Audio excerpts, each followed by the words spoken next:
I was the perfect gentleman, engaged to Stella Vance, the wildest, most reckless girl from the city's most powerful family. For her, I did things I never thought I would. She loved to race, so I learned to drive on a track. She loved to drink, so I became a connoisseur of fine wines and an expert mixologist. When Stella made a mess, I cleaned it up. When she lost her temper, I calmed her down with a smile. I became the poster boy for the perfect fiancé. Everyone thought I was completely, hopelessly in love with her.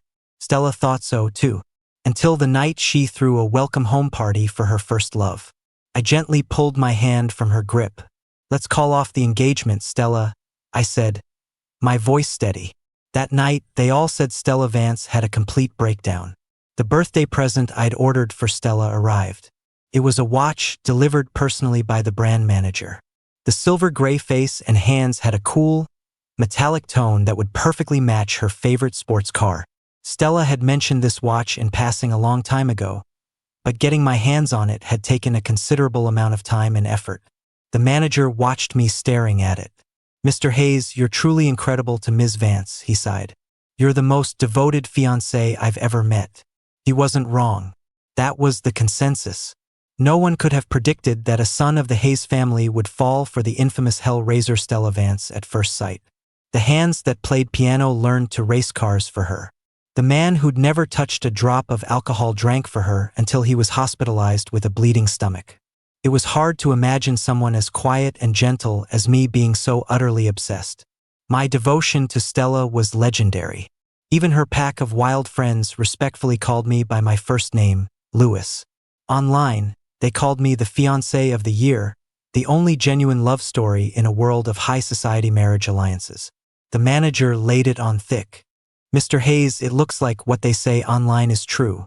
You and Ms. Vance must be tying the knot soon." I looked up from the watch and smiled faintly, a shy expression like any other man excited about his wedding. "I hope so," I said. But when I turned my head, I saw my reflection in the floor-to-ceiling window. I didn't look happy at all. Stella's birthday is tomorrow. Usually, she spends the night before partying with her crew. She never bothers to reply to my texts on nights like these. But just now, I received a video. It was from Stella's phone, but clearly not sent by her. The video looked like it was shot from a booth in a nightclub, loud music pounding in the background. Stella was leaning back on the sofa with her eyes closed, a small mole visible on her neck. A man was nestled against her, and he leaned in to place a light kiss on her lips. Not only did he film it himself, but he also knew her passcode and sent it directly to me. It was like he was staking his claim. He included a short voice message. His voice was clear and bright. "Stella said she's never even kissed you. Is that true? Wanna bet she's never loved you? Of course I believe you. How could I not?" I turned off my phone. I couldn't quite name the feeling in my chest. I knew Stella had a first love, a guy she loved and hated in equal measure. He'd grown up on the Vance family's dime and was friends with everyone in her circle. They all treated him like a younger brother. He went abroad a couple of years ago. I guess he was back now. From the video, it was obvious Stella was throwing him a welcome home party, and throwing in a welcome home kiss for good measure. The manager watched the smile drain from my face, his own expression growing anxious. I pressed my lips together, then forced another smile, a small dimple appearing at the corner of my mouth. "You won't need to deliver any more women's watches here." He looked up, surprised. I started to get ready to leave, shaking my head with a hint of regret. "The engagement is off. It's not needed anymore. I'm done with Stella Vance." I knew where she'd be. It was late, but the nightclub was still buzzing. I spotted their booth. They were still playing drinking games, stacks of shot glasses on the table. Only Alex, Stella's first love, was standing. He must have just lost a round. Stella scoffed. "Alex, you only came crawling back to me because you're broke, right? $1,000 a shot." Alex bit his lip. He took half a shot and started choking, tears streaming from his eyes as the alcohol burned his throat. Stella's expression darkened. She snatched the glass from his hand and changed the rules with a smirk. "Or, take off one piece of clothing. 10,000. Everyone at the table sucked in a breath. Someone warned her, "Stella, you've got Lewis. Don't go too far." No one saw me approaching. Only Alex, who was standing, suddenly looked up and met my eyes. His gaze was a clear challenge. "Even if you're engaged to her, she still loves me." I finally reached the edge of the booth. After that last warning, the table had fallen silent. This time, everyone saw me. They scrambled to their feet, breaking out in a cold sweat. "Lewis," they stammered. I shook my head, my eyes fixed on Stella, who hadn't turned around once. I knew her. Her neck and back were ramrod straight. She was a complete mess of tension and stiffness. Stella's closest friend sidled up to me, whispering an explanation. "Lewis, it's all a misunderstanding. I swear, I was watching her for you the whole time, except for when I ran to the bathroom." Stella was asleep with her eyes closed. She just woke up and said that awful thing.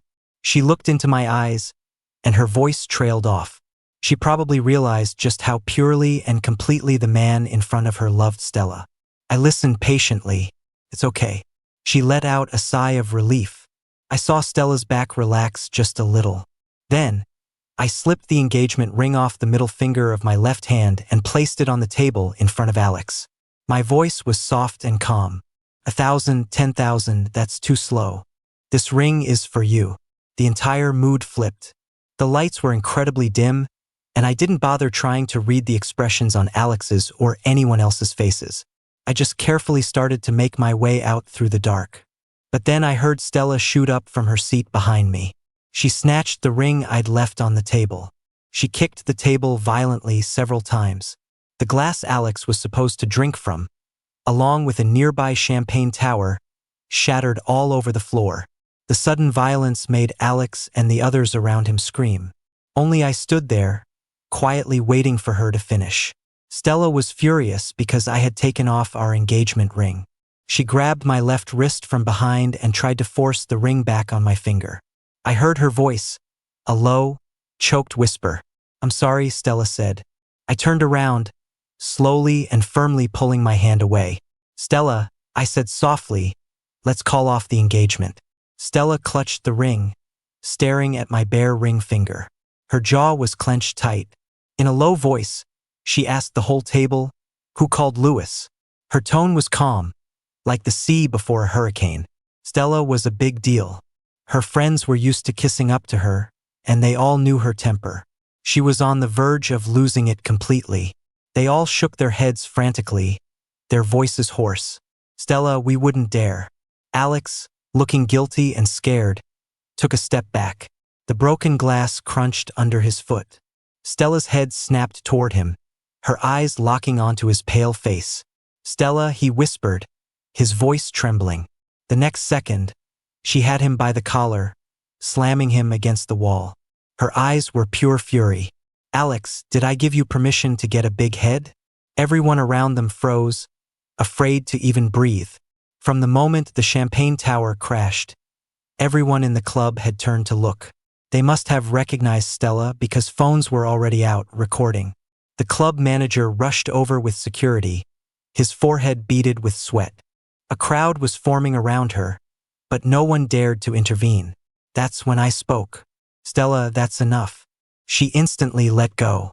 Head down, she grabbed a napkin and furiously wiped her hands. I noticed a matching ring on her middle finger, the inside engraved with my initial. I glanced at my watch. The hour, minute, and second hands were all pointing to 0. Midnight. I walked over and gave her a light hug. "Happy birthday, Stella." The moment I let go, something wet and cold hit my neck. From the second I took off my ring, Stella had kept her eyes down, refusing to look at me.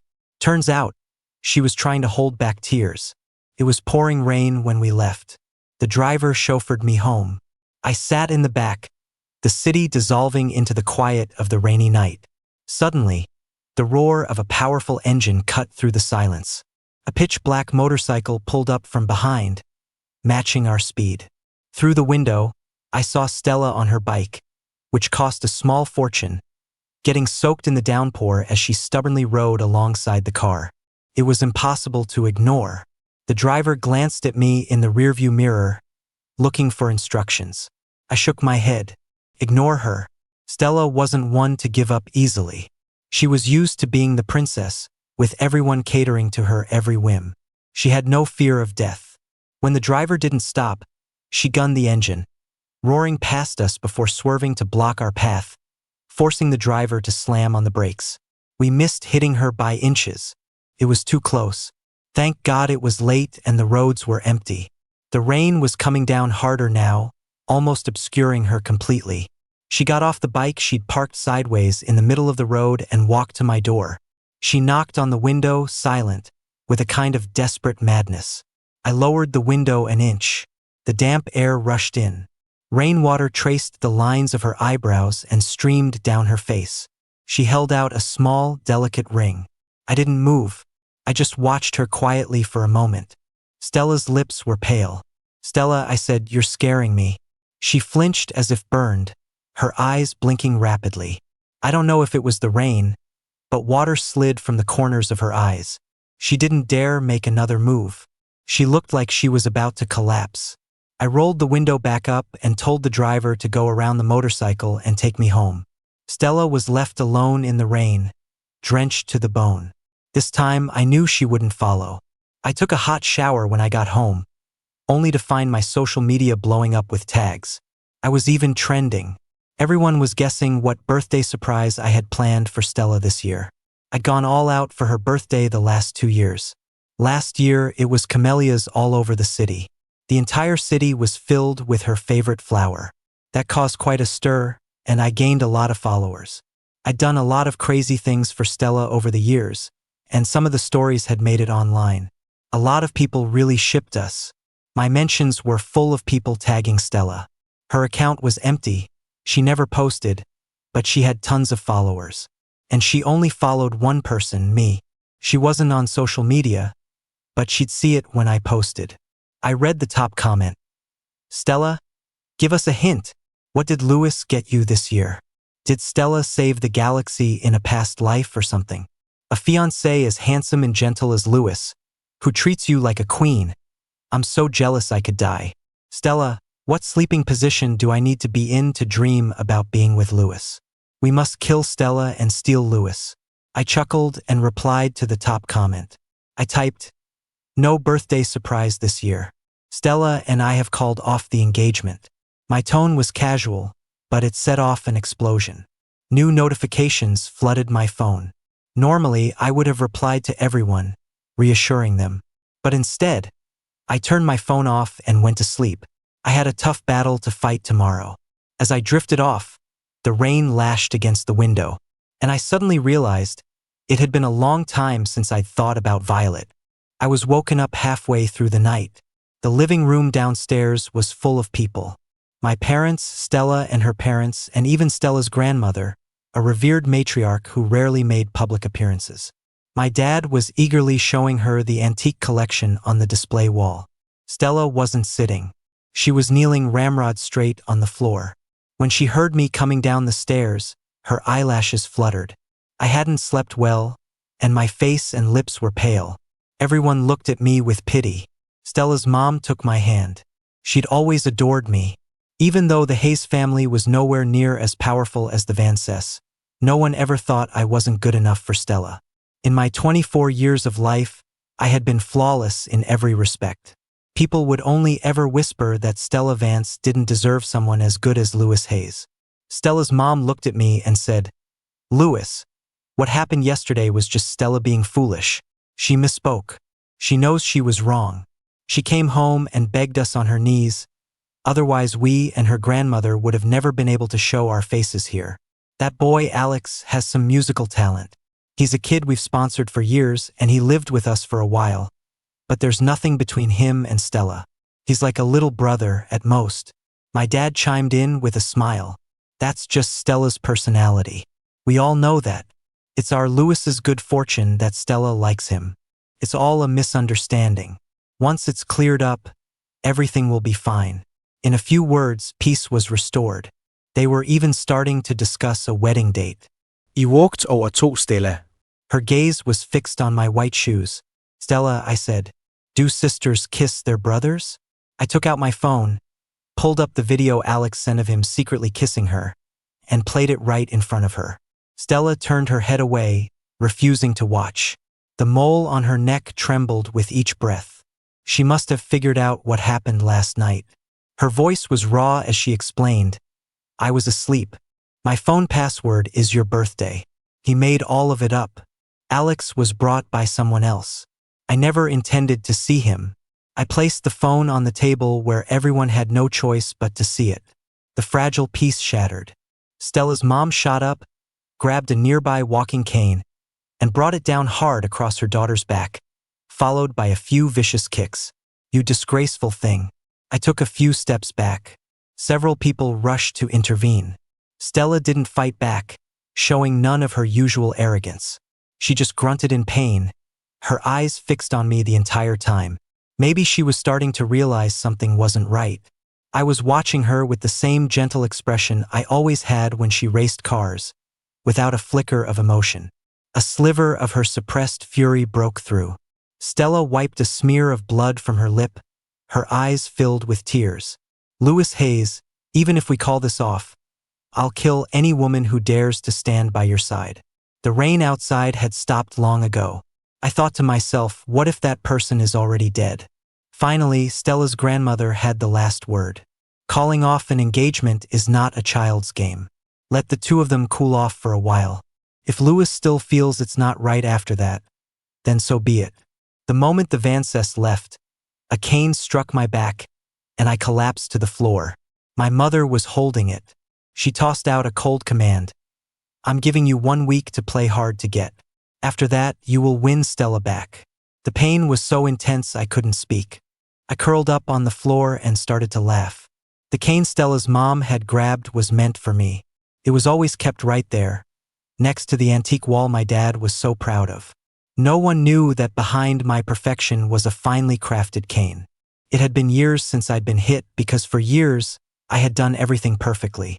Even the out-of-character things I did for Stella were all within the bounds of my parents' tacit approval, until I took it upon myself to call off the engagement. The Hayes family had gained far too much since my engagement to the Vances. Honestly, I had expected the engagement to be officially over today. The Vances weren't the type to beg. But I never expected Stella to be so stubborn. None of the house staff dared to help me up. Took a long time before I could slowly push myself up and go back to my room. I opened my laptop. The pain in my back was seeping into my heart. It had been a long time since I tried to talk to Violet. Sometimes, I felt like I was starting to forget her. I typed into the chat window, "Violet, are you there?" She had left me a program that would reply to me in her voice. It was a simple program with a limited vocabulary. I suspected she just made it to humor me. I had all its responses memorized by now. But those words weren't enough to get me through this. The program Violet designed automatically replied, "I'm always here. I'm always here. I am your one, your eternal friend from the year you were 17. I was silent for a moment before I sent another message. "Violet, I think I might be falling for someone else." I waited a long time. This time, just before the screen went black, the program finally generated a response. Violet said, "Louis, I've always wanted you to move forward. After treating my own wounds, I found out just how wild Stella had been last night. The exclusive nightclub, a playground for the rich, was shut down overnight. The friend who brought Alex to the club was nearly beaten to death by Stella and was now in the hospital. As for Alex, he had vanished without a trace. The whole social circle was in an uproar, and rumors were even flying online. Everyone was taking my side. I patiently replied to all the texts and calls from people checking in on me. Everyone except Stella. I got a string of calls from the friends who were with Stella last night, their voices trembling as they recounted the entire evening. Stella's best friend was full of regret. "Louis, it was all my fault. I should have kicked that guy out the second he showed up. I only went easy on him because he saved Stella's life once. Stella was really asleep. She had no idea he kissed her. I was only gone for a minute to use the bathroom. If you don't come back, Stella's gonna keep losing her mind." I pulled open the curtains and saw a slender figure standing just outside the gate. I dialed Stella's number. I knew Stella had never left. She was waiting out there. But she didn't dare do anything more. She was afraid of annoying me, so she could only stand there, far away. I called her. She answered instantly. All I could hear was her quiet, tense breathing. Stella, I asked, does it hurt? Her voice was hoarse. It hurts. Everything hurts. My back and my heart. I'm getting a lot of messages, I said. I can't keep up. It's exhausting. I'll make them stop bothering you, Stella said. Get some rest. After we hung up, the calls stopped. Not just from her friends, but from everyone else, too. The world was finally quiet. 2 days passed. My back still ached, but I had a charity auction to host. Before I left for the auction, my mother said, if you lose this engagement to the Vances, you know the consequences. I lowered my eyes and nodded. Originally, Stella wasn't the family's first choice for my fiancé. Her family was top tier, but her temper was notoriously bad. Very few people were bold enough to get close to her. I was the exception.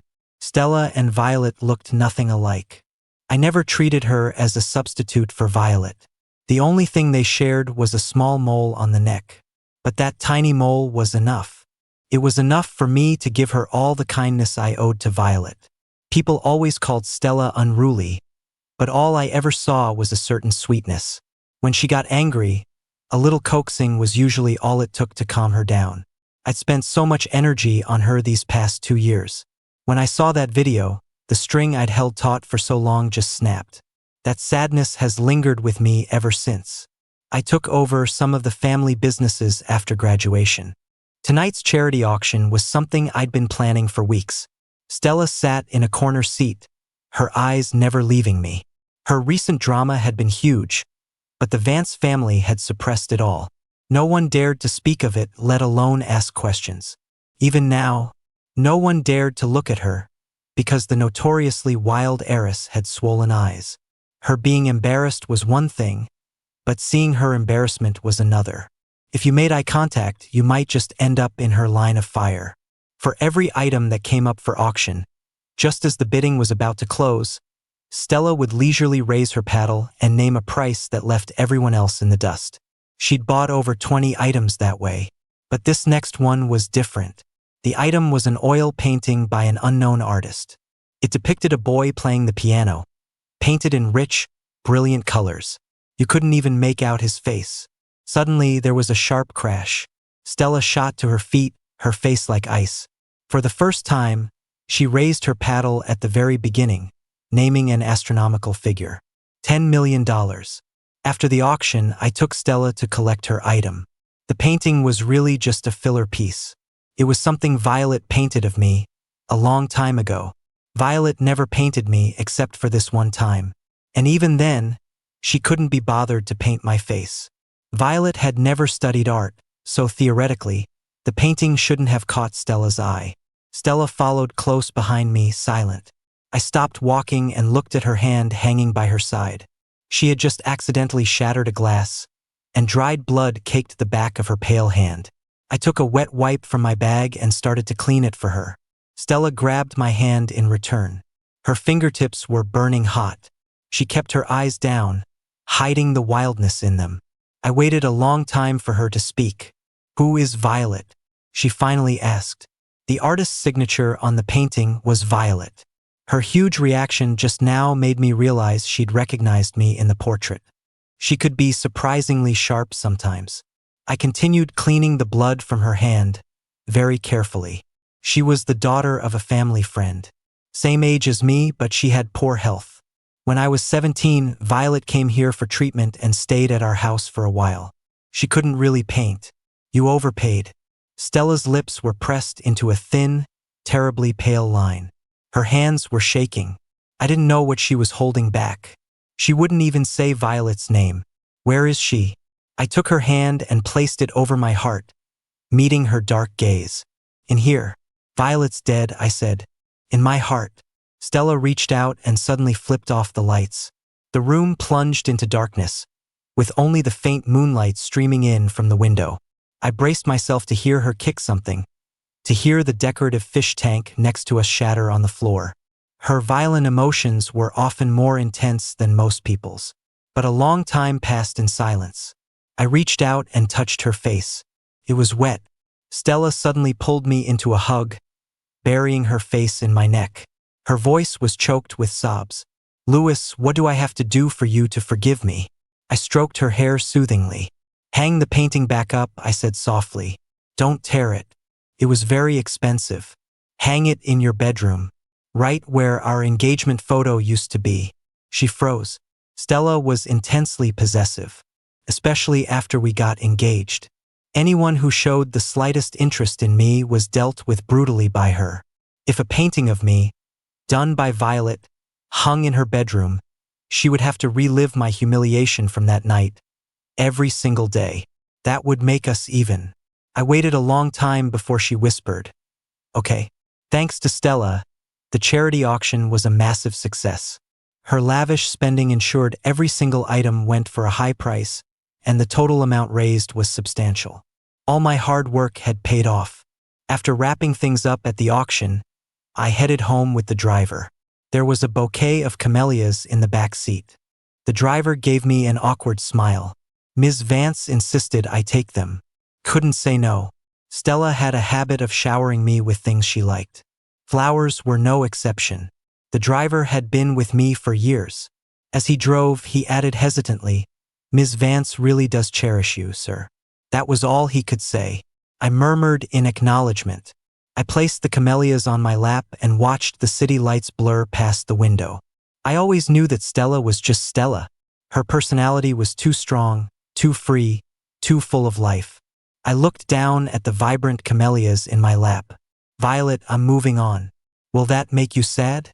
It was late when I got home, but the entire house was lit up. The staff moved about in silence. I walked into the living room as usual and reported the results of the auction to my mother. The elegant cane was right beside her, within easy reach. She waved a hand dismissively, her eyes, so much like my own, fixed on me with stern authority. "Louis, what did I tell you before you left?" I recited her words verbatim, even mimicking her tone.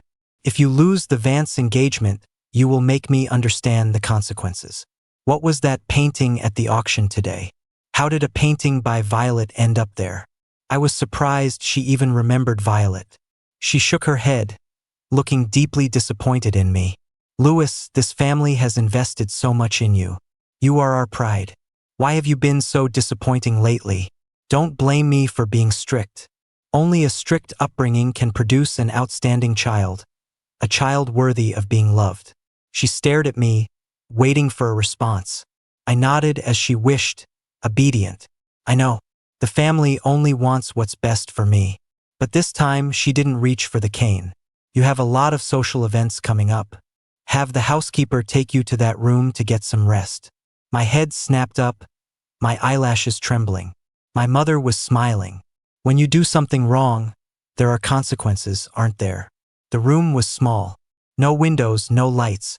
When the door closed, not a speck of light could get in. It was designed just for me. I was terrified of it. As far back as I can remember, there were two punishments for misbehavior: being hit with the cane or being locked in the little room. When I had social events, they used the latter. But for me, that room was far more terrifying than the cane. It was a deep-seated psychological fear, built up over years.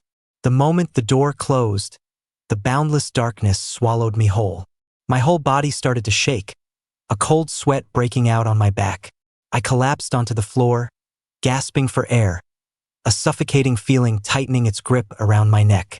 I didn't scream. No one in this house would open the door for me.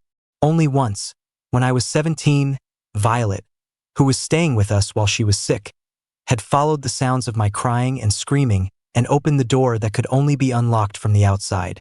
I pried open my sweat-stung eyes and saw her silhouette against the light. "Louis?" Violet asked quietly, "Do you want to run away with me?" I said yes. She hated her treatments, I hated the house rules. It was a perfect match. But we only made it halfway before she had an attack. That was the attack she never recovered from. She never walked out of that hospital bed again. My mother said Violet's death was the price for my rebellion. She said my only friend died because of my selfishness. After that, I never fought back again. It was a kind of penance. I was always obedient, always living my life on the track they laid out for me. Everyone thought I was gentle and excelled at everything. No one knew I was still trapped in the spring of my 17th year. Pristine Violet lying in the hospital bed, blood pouring from her mouth as she gasped for breath, the little mole on her neck rising and falling. I was never able to let it go, until I met Stella. She was the variable I never accounted for. I could barely breathe, but then I caught the scent of the camellia on my wrist, and for a split second, my mind cleared. I scrambled for my phone and, with all my remaining strength, dialed a number. Connected instantly. I felt my senses slipping away, leaving only the sound of my faint, rapid breaths. "Louis, where are you?" Stella asked. I couldn't answer. I could hear the sound of wind on her end. I lost track of time and space. All I knew was that the call stayed connected, and the door I could never open on my own was kicked open with a loud bang. Stella was standing there, framed by the light. She must have gotten here fast, because I regained consciousness while she was still carrying me toward the front gate. Her personal doctor was running to keep up, and the entire property, inside and out, was swarming with men in black suits. I tugged on her sleeve, my voice as quiet as ever. "Stella, go back." She stopped in her tracks. Her dark eyes stared at me, heavy with a terrifying mix of fury and worry. But just like before, she didn't hesitate. She turned around without a word and carried me back to the living room. I struggled to my feet, but the world spun and I nearly threw up after just a few steps. The whole Hayes family was there. My mother, who had disciplined me for years, my father, who always looked away with feigned sympathy, the helpless staff who could only watch. I picked up the cane from its place by the wall and brought it down hard on the antique display. Glass flew everywhere. Once wasn't enough. I hit it again. I don't know how many times I swung before I came to my senses, surrounded by a sea of wreckage. The cane clattered to the floor, broken in several pieces. They were all backing away in fear, looking at me like I was a madman. Even my mother was speechless. She was wrong back then. I shouldn't have tried to run away with Violet when I was 17. I should have just smashed this whole place to pieces. My voice was still raw. "Fuck your perfect gentleman. A dream has haunted me for years. I'm running down a road, desperately running, clutching a white magnolia that just fell from a branch. I'm so excited to tell my friend how magnolias glow in the moonlight, but then I trip and fall. When I get back to the hospital room, Violet is surrounded by people, and the heart monitor is a flat line. She will never paint the boy at the piano again. She will never open that door for me again. She will never reach out her hand to me again. She asked me to pick her a flower on the spring breeze, but she disappeared forever in the spring, before I could make it back to her. Felt more like a punishment. My mother gripped my shoulder, looking at my stunned face. "Louis, do you see? The consequences of your mistakes might be paid by someone else. Don't make any more mistakes, okay?" For years, I felt like I was always running, yet always imprisoned in that hospital bed. I was healthier than Violet, but I was more like the one with a terminal illness. Guilt had become my disease, a chronic condition with no cure, until I met Stella. She was like a demon king from a fairy tale, with a fiery life force, fearless and unyielding. In my dream this time, I stopped running. I stopped, placed the magnolia on the ground, and said, "Violet, I have to keep moving forward. You be well." It was night when I woke up in a hospital room. Stella had fallen asleep waiting by my bedside, curled into a tiny space. She looked like she hadn't slept in days. Even in her sleep, she held my hand tightly. She wore her engagement ring on her middle finger, and my matching ring was strung on a chain around her neck. I opened up my social media. Stella had, for once, posted something. It was just a photo of her hand holding mine, but there was no ring on my finger. Sharp-eyed followers noticed the corner of the necklace she was wearing. The comment section was filled with people mocking her. "You don't appreciate a great guy when you have him. Now you can cry your eyes out and no one will care. Rich people are something else. Wearing 2 engagement rings all by yourself. Impressive." Stella replied to each one with the same word. "Screw you." Outside, the white magnolias were in bloom, glowing almost luminous in the dark. I was lost in thought, and when I turned back, I saw Stella was awake. She'd been watching me for who knows how long, all the arrogance gone from her eyes. Stella kept her lips pressed together, carefully waiting to see how I would act. I looked at her eyes. They were still swollen. I sighed and got some ice to help with the swelling. I'd heard she'd been wearing sunglasses everywhere the last couple of days. I never imagined she could cry so much. Stella suddenly spoke. "Louis, whatever you want to do next, whoever you want to be, you can really do it." I thought for a moment. Does that include calling off the engagement? She paused for a long time. Her voice was hoarse when she finally said, "Yes, but I'll keep loving you. I'll keep following you. No one else can be with you, not even in your heart." I nodded. She reached out and laced her fingers through mine. I didn't pull away. I will be myself, just as Violet wanted, and keep moving forward, no longer trapped in the spring of my 17th year. The gears of fate clicked into place. The white magnolias swayed in the spring night. For me and Stella, there were countless springs to come.